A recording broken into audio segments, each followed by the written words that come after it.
Good evening. This is Peter Krushka speaking. This is a presentation on email protocols. They're going to be the POP3 protocol, IMAP4, and SMTP. By way of introduction, I'm just going to say there are a number of standard email protocols in use. Some of the three most common ones that we're going to speak about are the Post Office 3 protocol, the IMAP4, or the Internet Message Access Protocol. Now, these two protocols are the primary protocols used by clients to send messages to the message transport agent. And SMTP, or the Simple Mail Transport Protocol, that's going to be the protocol responsible for getting that message from the originator of a message to the recipient of a message. And it could be transporting that message through a number of different servers. In this research, I came up with a number of common email ports. These are things that we need to pay attention to in terms of hardening computer systems. We have SMTP port 25 is the common port. That's something we're familiar with. So, by way of discussion, a client creates a message, or originator generates a message through client software. POP3 would send that message up to a server. The server would most likely listen to it on incoming port 110. And then that message would be retransmitted through SMTP port 25. Now, a lot of different ports over here, and as I was doing this research, this became somewhat obvious that this is a potential problem down in the future, and I'll discuss that towards one of the closing slides. IMAP4 is on port 143. SMTP also uses port 465. It's not very interesting in my research. I found that that port is being deprecated, which means that it's still used by legacy applications, but newer email softwares not so much using it. I'm not using it so much. And then port 587, once again, is a secure port. This is for using secure TLS, or Transport Layer Security. And if I back up a moment to port 465, that was using Secure Socket Layer. And like I said, this is going to be an issue. So pay attention to this SSL and TLS, because that will come back to us later on in this presentation. And then there's POP3 port 995, which is apparently used by Gmail. And SMTP is now, there's a new port in use, 2525, but that hasn't been approved by the IANA. But some developers are still using that when port 587 is blocked. And here's a chart I put together about email applications. You have clients and servers, and a more accurate name for a server might be the Message Transfer Agent, or the MTA. You'll see that a lot in various diagrams. So here's a list of some different applications, and I'm not going to read the whole list, but I will just discuss. Most of us are familiar with Microsoft Outlook, which is the second from the top, and that supports POP3, IMAP, and SMTP. And it is available for both Windows and Macintosh operating systems, but it's not available for Linux systems. But there are some other applications available, specifically Mozilla Thunderbird. That is an application that is used across all three platforms. And there are some others that internet research indicated were somewhat popular.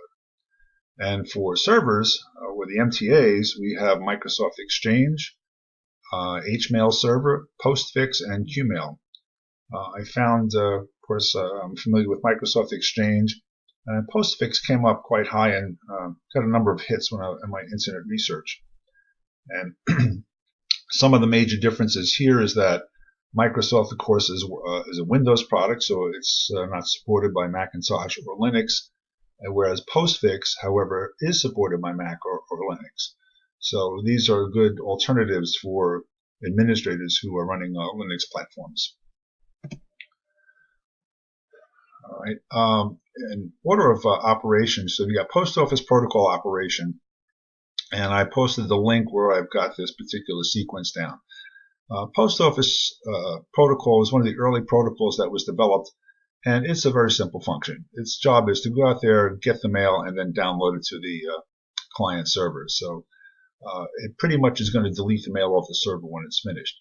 But its basic operation is to open a connection and then authenticate, at which point a password is sent up to the server using a somewhat older encryption technology. And if that's accepted, then the server sends a welcome message. The client will then request the message list. How many tens, hundreds, or thousands of messages do you have? The server will then send the message list down. The client will then retrieve the messages and request retrieval, and the server will send that message. Now, before I get to the leaving this slide, I actually demonstrated this. I loaded Thunderbird. I have a lab station over here. I loaded Thunderbird on it, set it up for a post office protocol. And that's something I discovered, is that you can actually, in your clients, you can define which protocol it uses, whether it uses Post Office Protocol 3 or IMAP, in terms of getting messages from the server. And as previously stated, those messages in one of my Gmail accounts started downloading. And since I had about 1,000 messages up there, they started downloading, and they were being removed from the server as they're being downloaded. So at this point,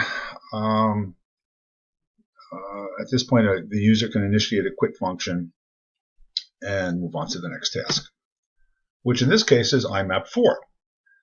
Now, IMAP 4 is a little bit more sophisticated than POP3. It has some features in it in terms of folders and folder management, which Post Office Protocol does not have. And I kind of alluded to that over here in this particular discussion. So it might be a better choice in terms of protocol choices. But essentially, the basic format of the handshake process is the same. Open a communication, send your credentials up. Credentials get validated. Once you're in, then the client can request a folder list. The server sends the list. The client selects the folder. Server opens the folder. And then the client can initiate a fetch operation. And I minimized it over here, but there's quite a bit of options that are available with this particular protocol. And then there's also a delete mail function, which is under user control. And then there's also a way to manage mail, whether it's read or unread, which Post Office Protocol does not have. And then concluding this slide, you have the ability to draft mail, subscribe to a folder, and then finally log out. I want to spend just a moment on this particular slide, because this is where we get to SMTP. Now, on the left-hand side of this slide, you have a message originator. He's using a message user agent, which could be another name for one of the client applications like Microsoft Outlook or Thunderbird. And if you follow the arrow flow, we go from a message user agent to a message sending agent to a message transfer agent to a mail exchange to a message delivery agent, which finally gets into the recipient of the message. Now, I've got some experience with email troubleshooting in Microsoft Exchange, and if you're interested in this process, I would say the next time you go into your mails folder in your inbox and you see a message there, before you open the message, try right-clicking on that message and select at the bottom of there'll be a pop-up menu. At the bottom of that list, you'll see a option called Internet Options. If you select that, you'll actually see the Internet header that will show you the complete path that that message took from the originator to the recipient of the message. Excuse me. This particular slide kind of overviews SMTP, or Simple Mail Transport Protocol, and its handshake in its simplest form. And I've got the link where this particular list came from. So, like in the other protocols, there's a request to open a connection, there's an authentication process, and then there's a hello, and then authenticate. Now, the reason there are two authenticates, if you remember from the previous slide, we're going from a message sending agent to a message transfer agent to a message delivery agent. So each one of these agents has to authenticate with each other. So it's not a one-time authentication process. And interestingly enough, I discovered, and I'll be discussing this in just a few slides, that actually creates a security problem for us. So when we get to hardening, we'll talk about this briefly. And here it is. Now, in SMTP hardening, if you recall from one of the very early slides, I talked about ports SSL and the TLS ports. Now, both of these ports provide encryption, but there are different versions of these ports exist. And that's the problem. So when we're moving a message, a secure message or an encrypted message from one server to another, there's something of an incompatibility here.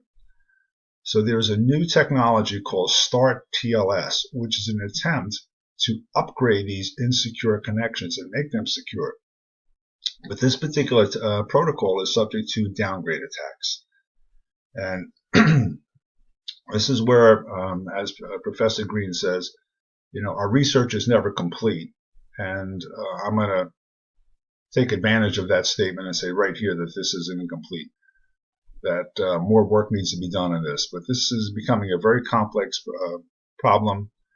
And so as we go out into the career, if you're dealing with any email problems, you're going to need to pay attention to exactly your clients, your message transfer agents, and what ports these messages are coming from and going to in order to secure these messages. And not on this particular slide, but some experience I'll share with you is that also users should be encouraged to open emails in plain text device hypertext markup language. Because if they open them in HTML, then what could conceivably happen if there's any malware in that particular message? By that time, if the email message is open, the system is infected. So as a security precaution, users should always open email messages in plain text and evaluate the content of that message. And that concludes this presentation. Thank you very much.